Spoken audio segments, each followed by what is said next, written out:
He glances up for just a second and sees a woman's body plummeting from above.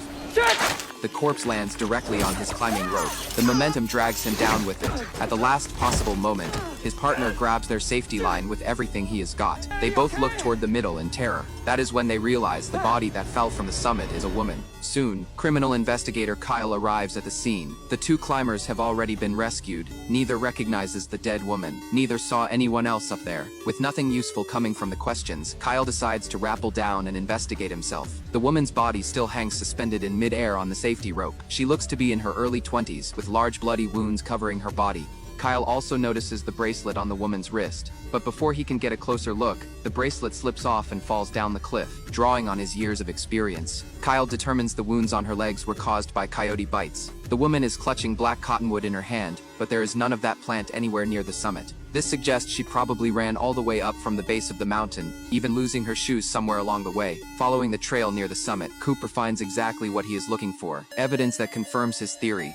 Handprints and footprints left on the rocks. Just then, thunder starts rumbling overhead. Even the horses grow restless and anxious. He has no choice but to leave the scene for now. Soon after, the medical examiner completes the autopsy report. It confirms the bite marks on the victim's legs are from coyotes. But something strange, no coyote tracks anywhere near the summit. So what was she running from? Meanwhile, the national park's owner is frantic. Irresponsible media swarm like flies smelling blood, spreading news that coyotes may have attacked a human in the park. Tourist numbers plummet. Revenue tanks. The owner tries pressuring Kyle, but Kyle's not the type to bend. He ignores it completely. He rides his horse alone to the bottom of the cliff, and after a great deal of effort, he finally manages to find that fallen bracelet. The next morning, trainee detective Naya knocks on Kyle's door. The department wants to appease park leadership, so they've assigned her to help solve the case quickly. She updates him on the progress. No fingerprint matches in the system. No recent missing persons reports. The two ride their horses down the mountain. They plan to follow the victim's trail and search for more clues. Soon a rundown cabin appears before them.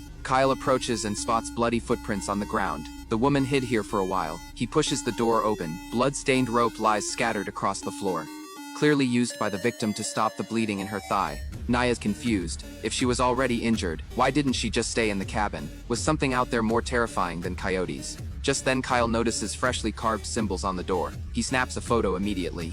Naya finds it strange too. These symbols cover the entire room. As she is about to open the other door,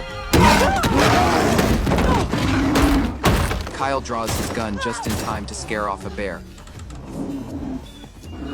They continue forward. Soon they find a pool of blood and a pair of shoes by the roadside. Judging by the animal tracks scattered around, the victim was surrounded by at least 3 coyotes. Kyle follows the blood trail. On a rock, he finds a bullet graze mark. Not far away, a bullet is lodged in a tree trunk. You find something? Holy shit. Kyle immediately calls the medical examiner. Confirmation comes back. The Jane Doe has a gunshot wound on the back of her left thigh. So it wasn't just coyotes she was running from? Maybe, maybe not. Unless you got coyotes with rifles wandering around out here. Clearly, this case is far more than a simple animal attack.